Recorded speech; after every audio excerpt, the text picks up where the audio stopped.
So I'm here tonight to talk to you about Imagine ID. So I'm a coordinator for this research project, and we're running out of the University of Cambridge. And I'm going to be talking to you about one of the most frequently asked questions parents ask when their child receives a rare disease diagnosis. We've talked tonight about the importance of getting a diagnosis, about getting that syndrome, about that label, about finding that sense of ownership, community, empowerment. But unfortunately, there's not much information out there for clinicians for very rare diseases that alludes to the medium and the long-term outcomes that this disease diagnosis might have. So this is where Imagine ID was born. What does this mean for my child? So just a quick look at the evidence. Did you know the commonest clinical outcome of having a rare genetic mutation is intellectual disability? There are over 800 genes that have been identified to cause intellectual disability so far, and I'm sure there will be many, many more as we do more and more research into rare disease. So the challenge, we just don't have the baseline data for this group of children with an intellectual disability that has a rare genetic cause. So how can we find out what are the common issues for all of these families? Is it to do with their genomic coordinates? Is it to do with their environment? Is it a combination of both? Probably. And then we're also looking at sleep, at behaviour, at autism, at toileting. Are these common issues for all of these families that are receiving these rare disease diagnoses? And the answer, how we're doing this, how can we collect this good baseline data before we even start to think about interventions and medicines?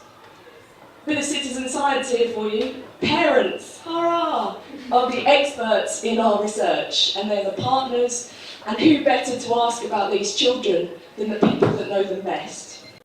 So the methodology we're using, we're utilising the internet. There has been an increased trend in everyone Googling their symptoms, getting completely freaked out when they see something quite benign.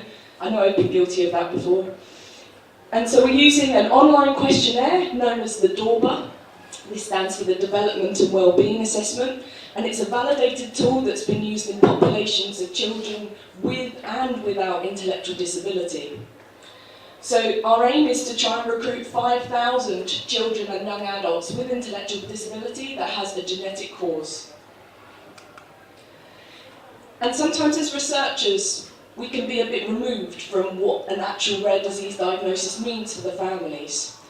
And I'm pleased to say that our acceptability and our feasibility for this study is very good, and we've had some extremely positive feedback from families. We've recruited just over 1,600 children and young adults so far, and we've actually got a really high completion rate of our online questionnaire. Our parents are the most motivated group to tell us about their children, and 70% of our 1,600 have completed this questionnaire, which I think even the tool's author, Robert Goodman, was shocked by.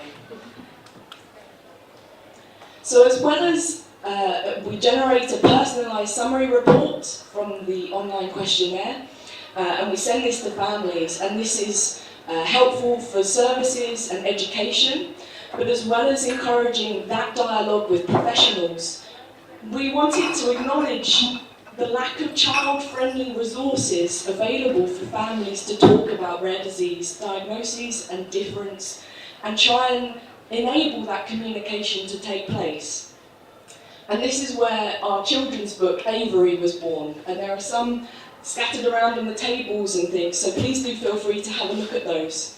The Medical Research Council, who are funding Imagine ID, kindly funded for 5,000 to be printed and to be given to all of our families that take part. But we appreciate that this book has a resonance for other and all rare disease communities. This is not about specific genetic conditions or niches, and so we are actually selling these, and we are not for profit, but they're coming back into the project and helping the families involved and aiding more print runs to get this book out and to help that communication. And I've had some lovely feedback so far from several of you tonight who've had a look or have received it previously. So we're really grateful for that, thank you. And if you want any more information, do come and see me afterwards. And as well as encouraging this conversation with families, we are keen to collaborate with other organisations. One of the grant conditions was to build and refine a safe but mineable repository for data access in the future. So again, we're working with lots of different organisations to enable that data sharing to take place and to take those collaborations forward. Here we are, my last slide. So thank you very much for listening, and thank you to all the families for their valuable time and expertise. We just could not do this without them. Thank you very much.